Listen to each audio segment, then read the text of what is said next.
Magandang araw, kumusta ka? Alam ko nasasabi ka na magkaroon ng bagong kaalaman tungkol sa nakaraan. Kaya tara na't pasukin ang mundo ng kasaysayan with Aiden. Bago ang Teheros Convention, dumating si Bonifacio sa Cavite noong December 1896 upang ayusin ang tunggalian sa pagitan ng Magdiwang at Magdalo.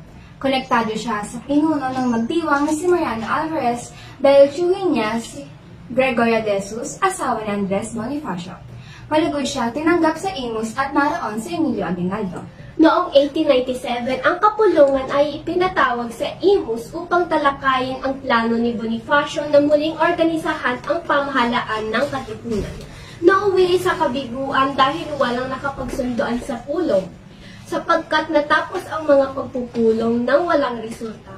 Sa kabilang banda, isa pang assembly ang ipinatawag sa Teheros na dinaluhan ng karamihan ng mga miyembro ng Magdiwang. Nakapagpadala si Magdalo ng 8 delegado sa pamumuno ng Baldomero Aguinaldo at Daniel Tirona. Pinili ni Emilio na ipagtanggol ang mga posisyon ng Magdalo dahil naatake ito ng mga pwersa ng Espanyol. Pinangunahan niya si Tolongreras ang pulong.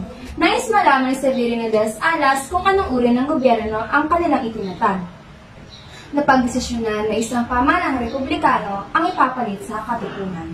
Pangulo, Vice, Kapitan General, Direktor ng Digmaan, Direktor ng Estado, Pananalapi, Fomento, Hustisya at Pangloob ay ang mga posisyon na kailangang punan. Bago bumoto, nilinaw ni Bonifacio na dapat kilalanin at igalang ang mga halal. Nahalal si Emilio Aguinaldo bilang Pangulo, sinundan ni Mariano Trias bilang Vice, Artemio Ricarte bilang Kapitan General, Emiliano Riego de Dios na Direktor ng Digmaan at Bonifacio bilang Direktor ng Panloob. Nang mahalal si Bonifacio, ipinaglaban ito ni Daniel Tirona na nagsasabing kailangan ng diploma ng abogado para sa posisyong panloob. Nagalit si Bonifacio sa pahayag na ito at agad na sinabihan si Tirona na parangalan ang resulta ng halalan.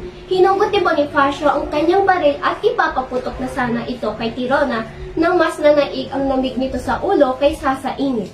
Sinabi ni Bonifacio na ideklarang null and void ang halalan at umalis sa pagpupulong.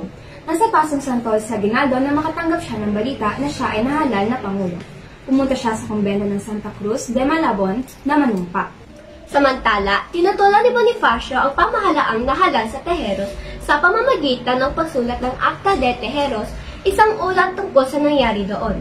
Nagtipon siya ng hindi bababa sa 41 na general sa Naik, kabilang sina Mariano Noriel at Pia del Pilar, mga pinagkakatiwalaang kaalyado ni Aguinaldo, at nilagdaan ang Naik Military Agreement. Nalaman ito ni Aguinaldo at personal na pumunta sa pulong. Si Bonifacio ay umatras sa Indang upang bumalik sa Morong at magpatuloy sa makikipaglaban sa mga Kastila. Nakatanggap sa Aguinaldo ng mga ulat na nanggugulo si Bonifacio sa Indang na ganyang ipinag-utos na arrestin siya.